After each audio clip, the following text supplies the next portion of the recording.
Welcome, everybody, and thank you for joining us on this week's Business in the Arts seminar. We are delighted to have Howland Blackiston with us this morning. And Howland is the author of Beekeeping for Dummies, and it's in its fifth edition, and Building Beehives for Dummies, which was published in 2013.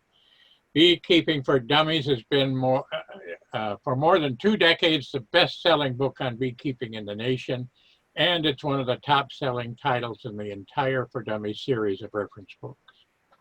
Howland has been involved with beekeeping since 1983, written hundreds of articles, and appeared on dozens of television shows, radio programs, and numerous magazines.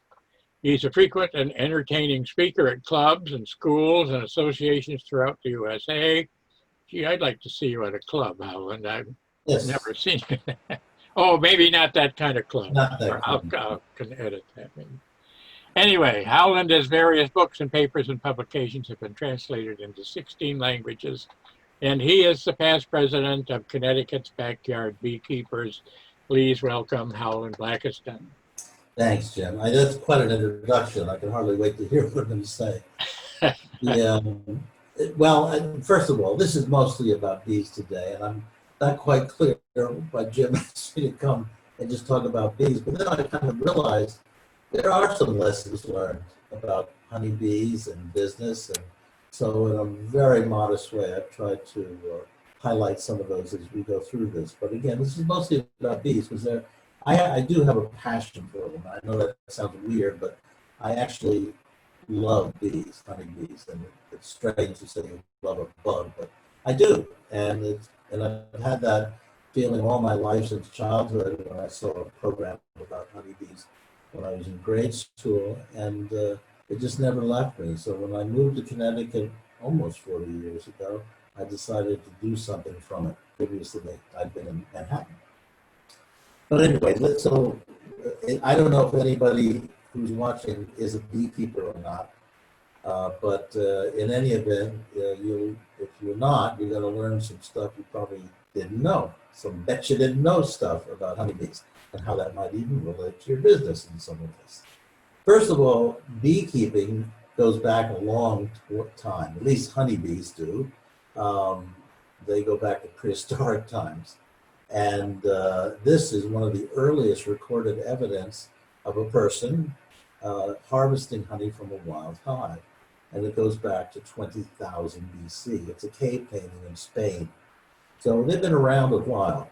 And then fast forward all the way to 2400 BC, the Egyptians actually learned you don't have to climb a tree and risk falling and getting stung to have bees and the honey they produce.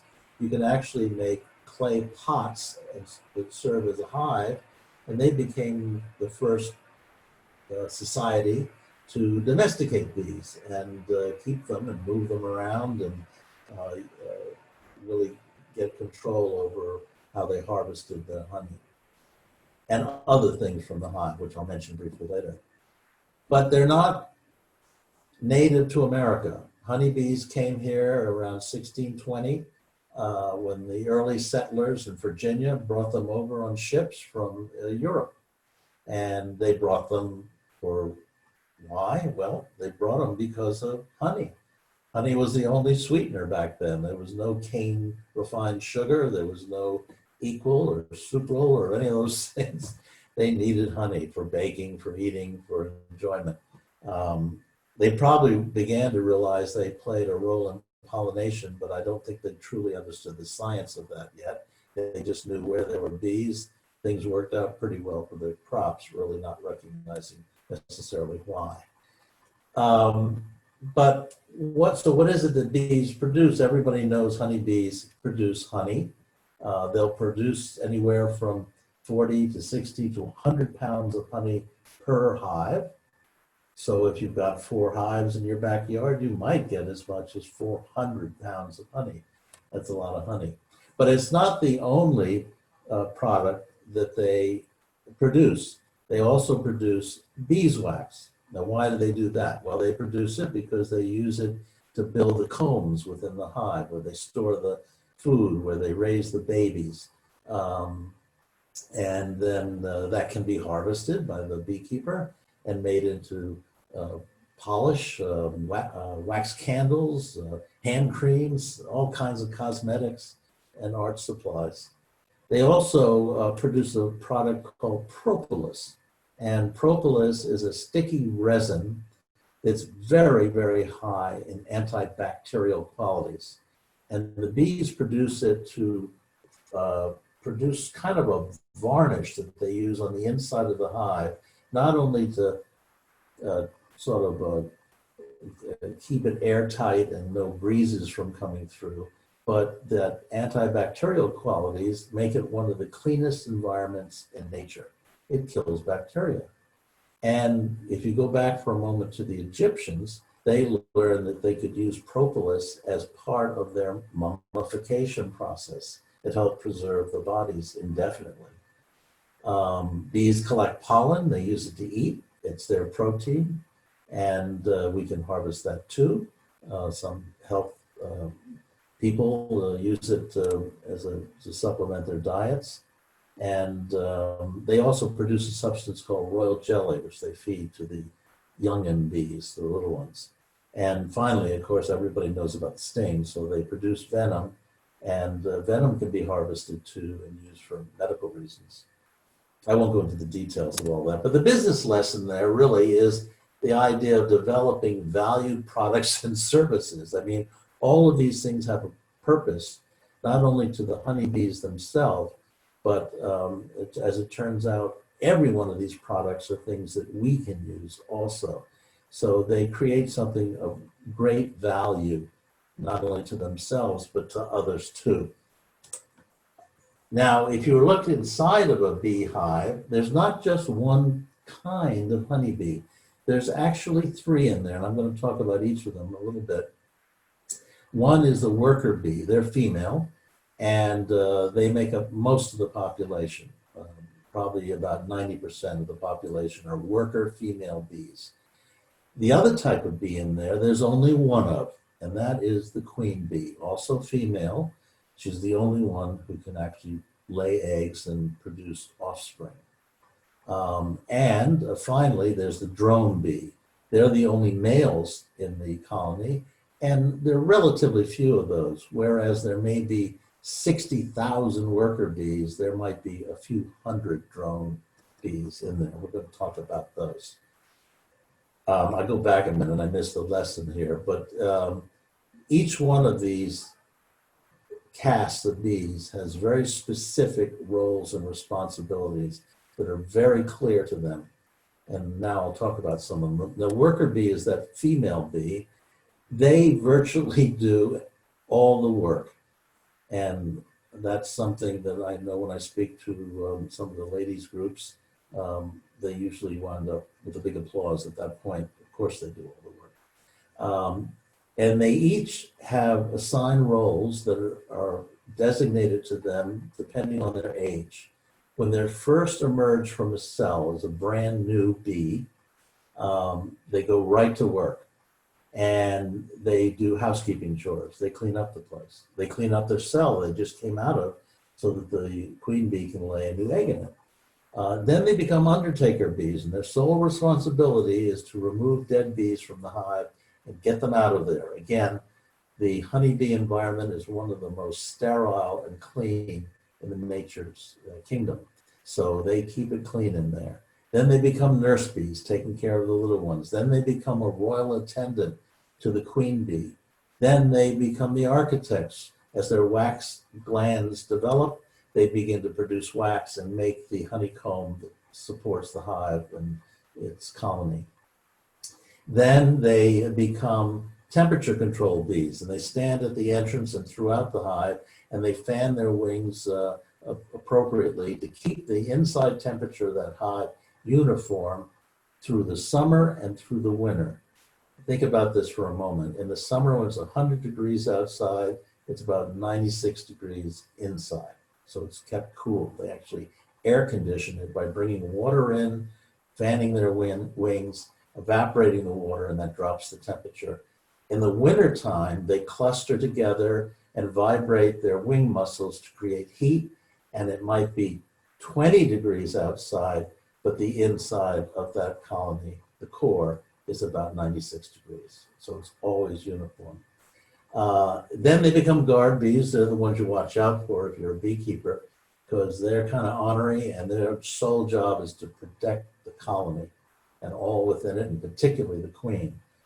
And their last job is the one that you're most familiar with, because these are the only bees you really see, are the worker bees, who are then forager bees. They actually leave the hive for the first time in their lives and go within several miles in all directions of the hive. That's about 6,000 acres they cover, to collect nectar, from which they make honey, or to collect pollen, which they use to feed themselves and their young ones. They'll do that job until they literally drop dead. And there's some business lessons here, if you will. First of all, cross-training. Every one of these worker bees knows how to eventually do all these tasks. So they're there as needed. They're empowered to do the work. There's great idea of cross-training and giving them the empowerment to make their own decisions and work independently and as a group is very, very important. Wow. Is this a life cycle, or We'll, do they jump back and I'll forth? answer it when it's done. I can't stop this. All right. I'll ask later.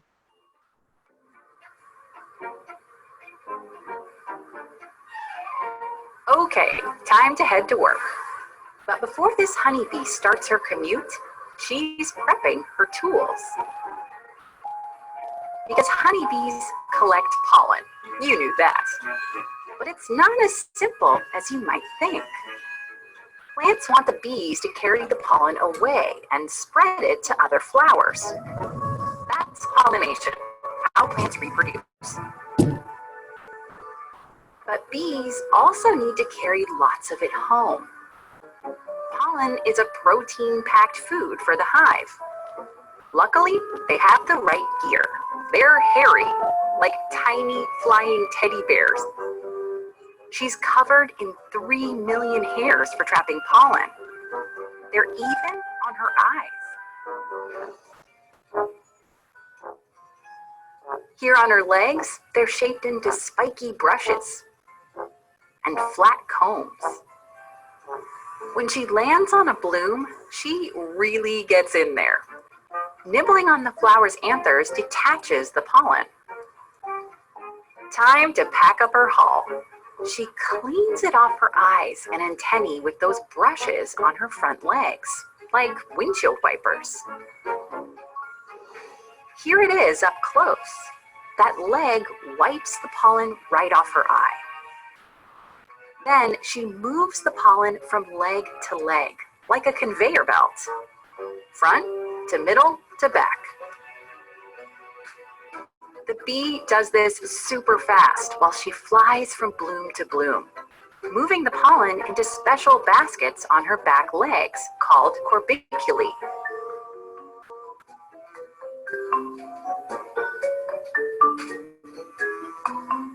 She bends her leg, using it to squish the pollen into a ball, packing it together with a little saliva and nectar.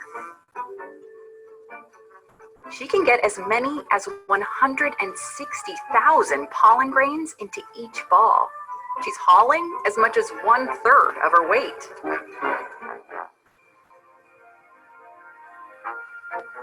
Back at the hive, meal prep is about to start.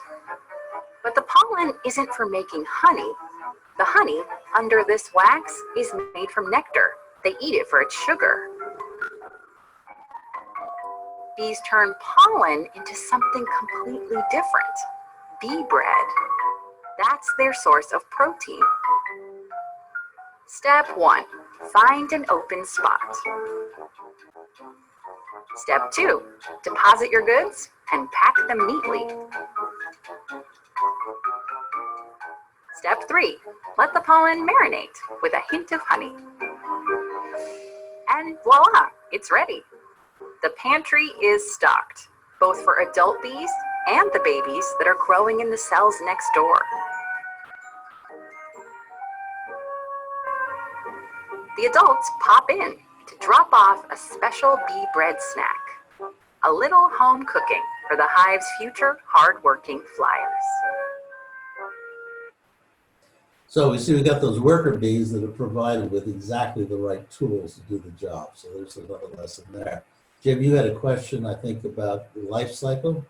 Yeah, it was fascinating. Does each bee go through that same sequence? Is that really their life cycle? Is to be a Each bee goes through that identical sequence in the same time frames. In other words, the first 3 days of their life is spent doing one thing, and the next 4 days is spent doing something else throughout their whole life cycle. With at the end, which is about the well, this time of year, maybe about 6 to 8 weeks later is when they finally die. So it's a short life cycle at this time of year. They work themselves to death. I guess there's another business lesson there. Let's not work ourselves to death, but they work very hard and tirelessly. Yeah.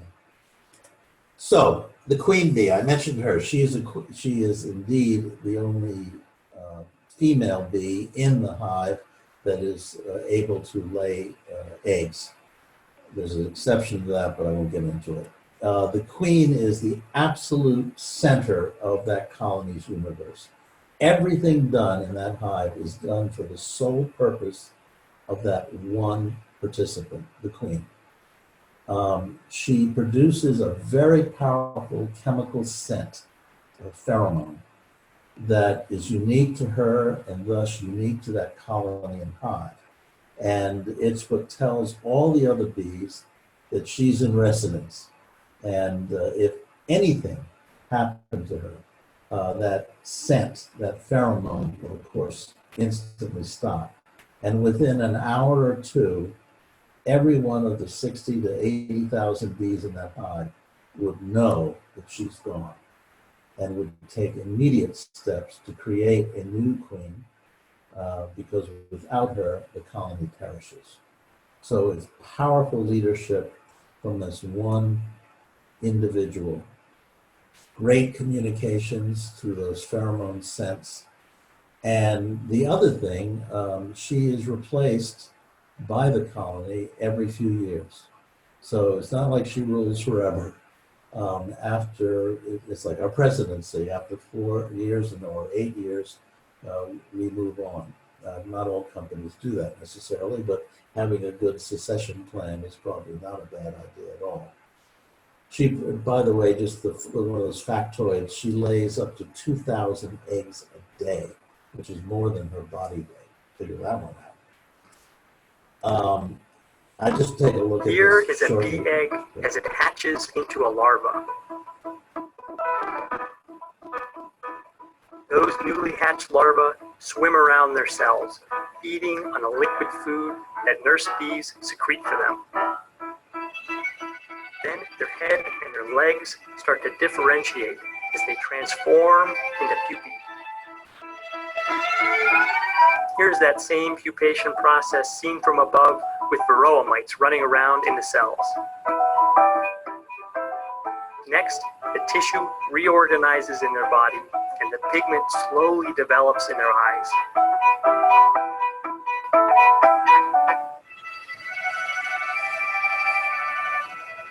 In the last step, their skin shrivels up and they sprout hair.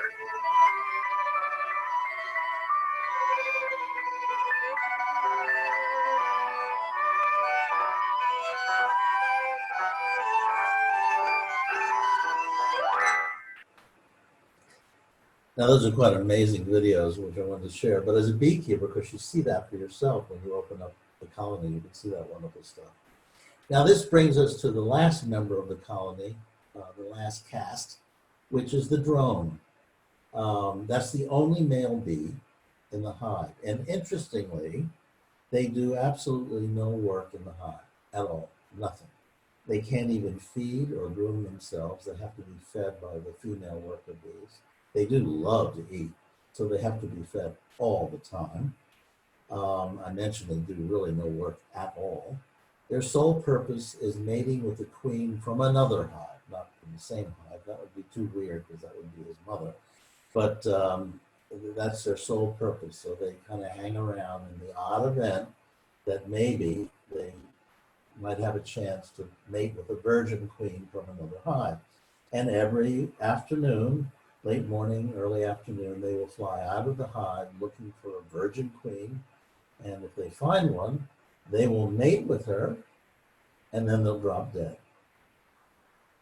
And if they never find a queen, they will come back to the hive and continue to eat and continue to be taken care of by the other bees. But even then, their days are kind of numbered, because as summer ends and as autumn comes into play and the weather gets colder, the female bees must sit around and think, these guys eat a lot and we're only going to have so much food for the winter. Let's kill them. So they actually destroy all the male drone bees before winter sets in. So lessons, there's some important lessons here, but the one is, of course, we've got specialists that are brought in as needed. A specialist is somebody that can procreate and create new bees, mate with queens. So, but let's only use them while we need them. And when we don't need people anymore, let's clean out the dead weight. Let's get rid of the people who are not producing or adding anything to our society or business. So there, nobody wants to be a drone bee. The other thing that's awfully important, I think absolutely fascinating, is the language of bees. It's said that honeybees are second only to primates in the complexity of their ability to communicate. They use touch and taste and smell to communicate. I mentioned the pheromones of the queen, but the other bees produce different kinds of pheromones to communicate with each other. The most interesting and amazing one is something called the bee dance, which I'm going to show you in a short video.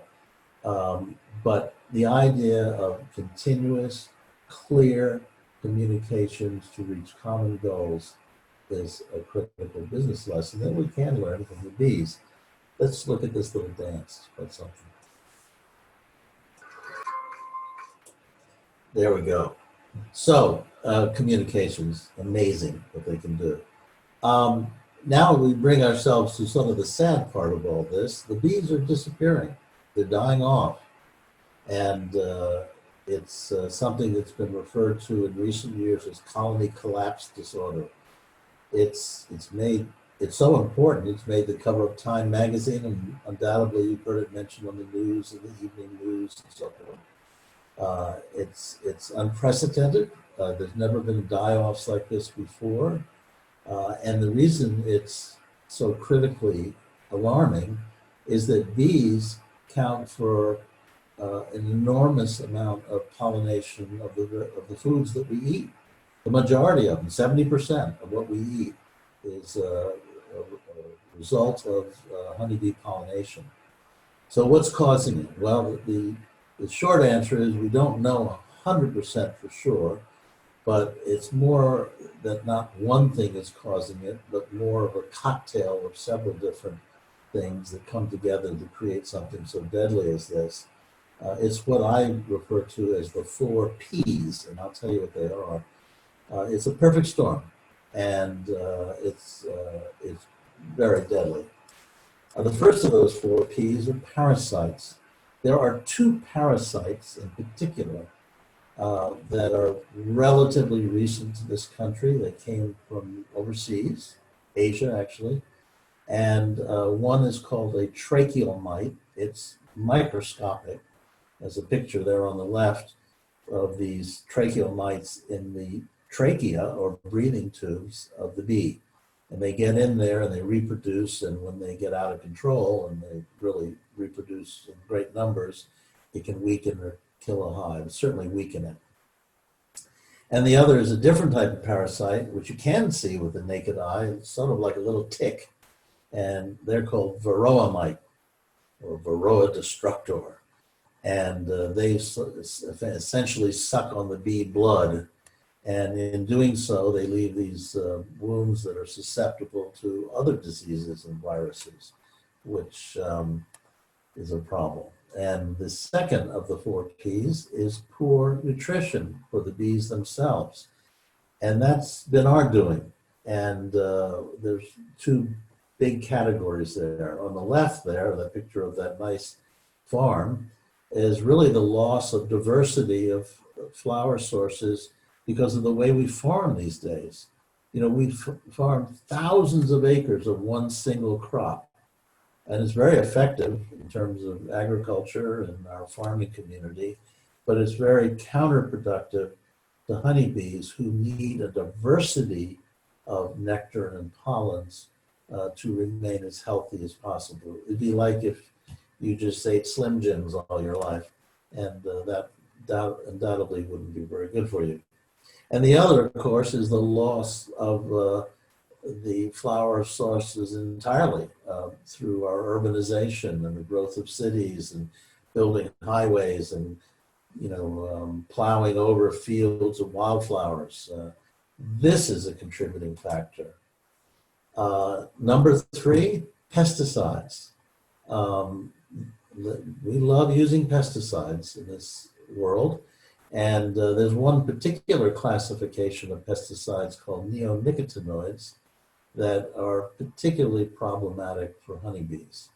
And these are some of the ones that if you garden yourselves, if you have a garden and enjoy doing that, unfortunately, all these products in this picture and others too contain neonicotinoids, and it disrupts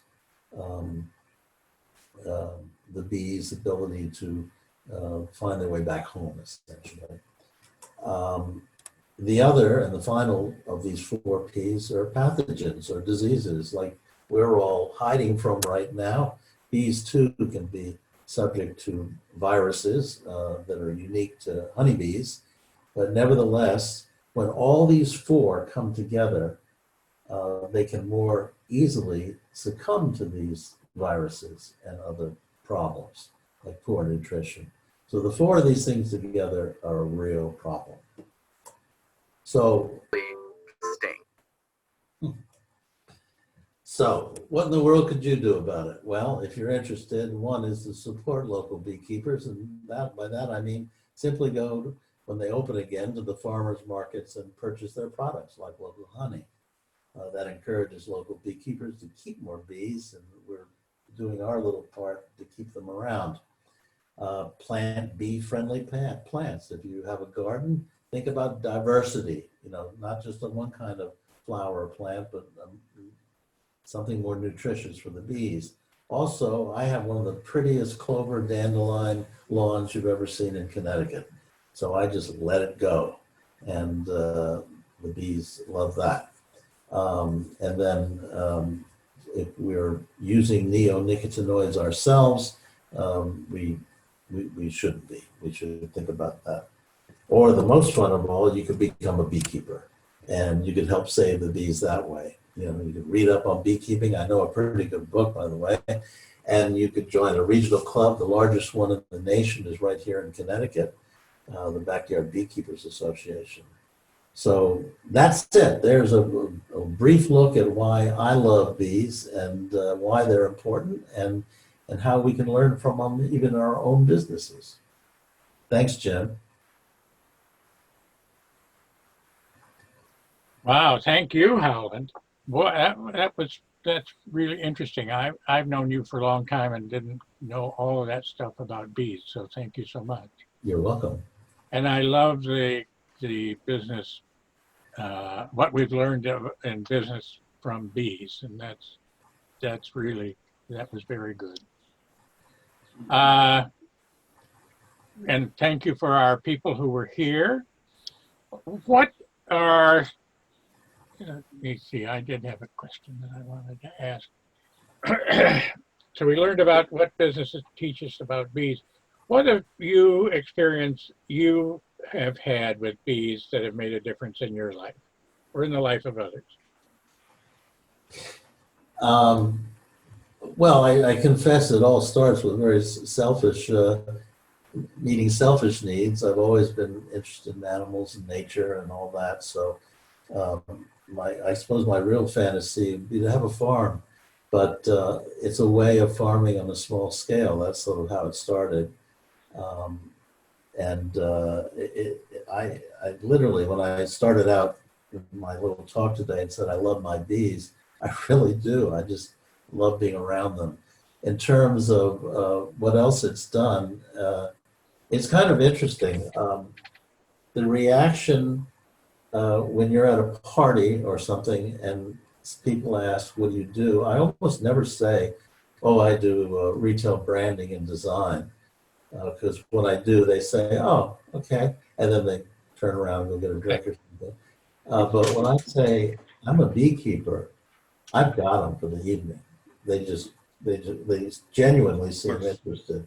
And the next time I might see them somewhere, they don't say, how are you? They say, how are your bees? So I get a good reaction from people. But I feel like I'm doing my little small part.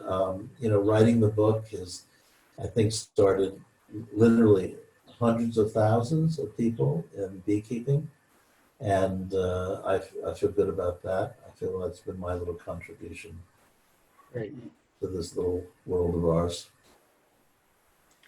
Well, this has been wonderful. We appreciate our visitors, and I appreciate you, Howland, always. Thank you. Can I Anybody ask you have a quick Yeah. question? Yeah.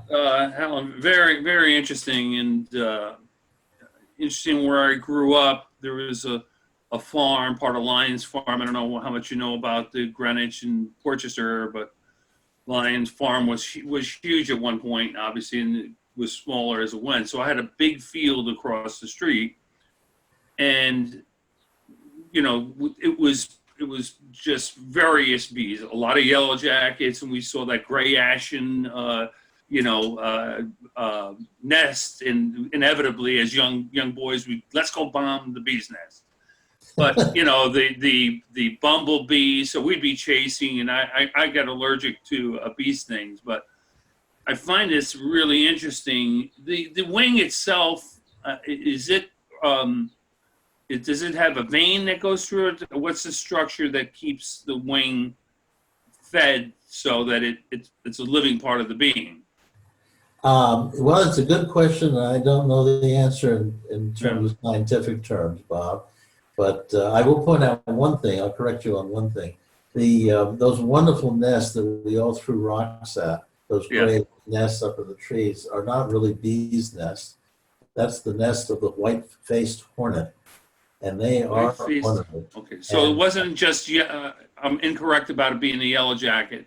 It was a white-faced hornet. Well, no, you're not incorrect. Those insects are, in fact, aerial nesting yellow jackets. Okay, oh, gotcha. And they look different, too. But they are technically a yellow jacket. And the other yellow jackets, which are yellow and much smaller, live underground. And those are the ones that come to our picnic table and create problems. Are they like bumblebee? Bumblebees often will bore into wood, the decking, and things like that. Well, there's probably many thousands of insects, and there's all kinds of things that people call bees. That's closer to a true bee, the bumblebee, but they live underground in small nests, and they're the big furry ones you see in flowers in the early spring. You're also referring to something that's called a carpenter bee, which looks like a bumblebee, but it's not, and it varies.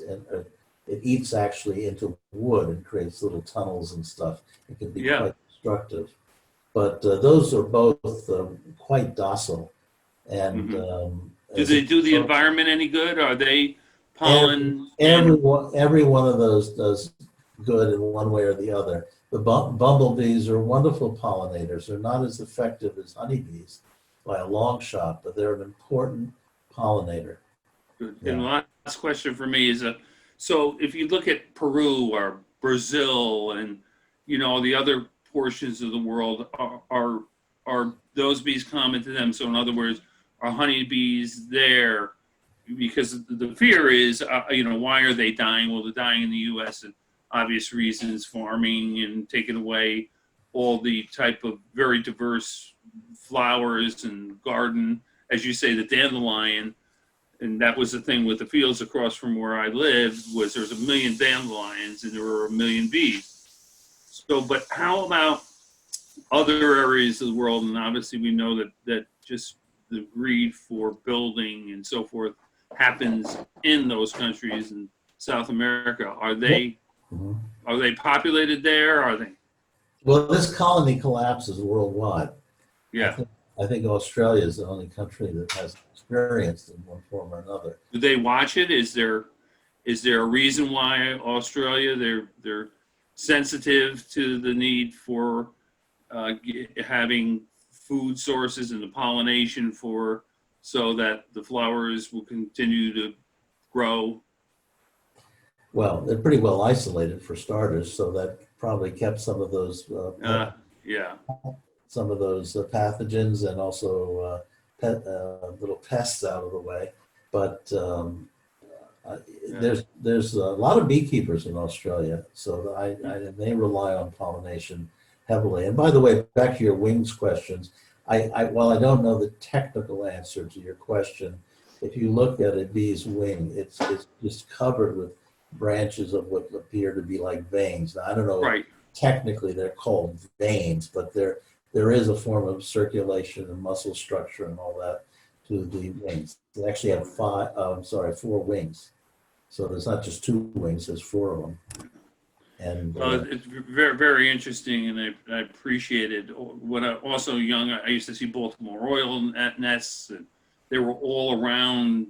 Here you don't see them. Blue jays are still here, but maybe not to the numbers. And blue jays steal eggs and whatever.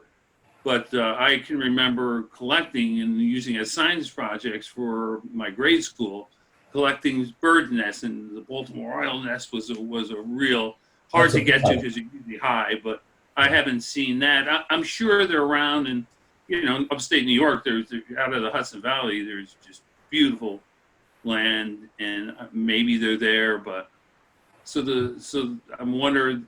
I suspect this is impacting not just bees, but bees being a big part, but other species, and particularly of birds. I have a bird feeder, and it's just really sparrows that come, and cardinals. Now I'm seeing more and more cardinals.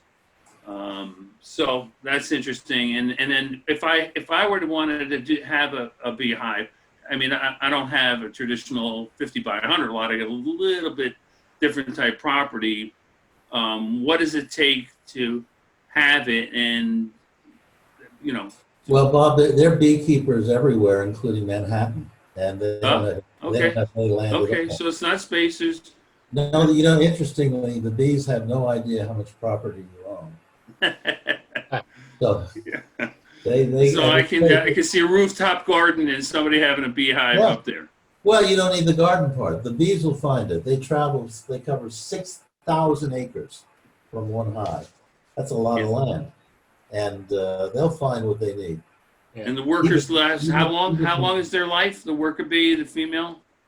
Well, the worker bee is only a matter of weeks during the summer months. 6 weeks. I thought that's what. But it's months during the winter when they're not working like they do in the summer.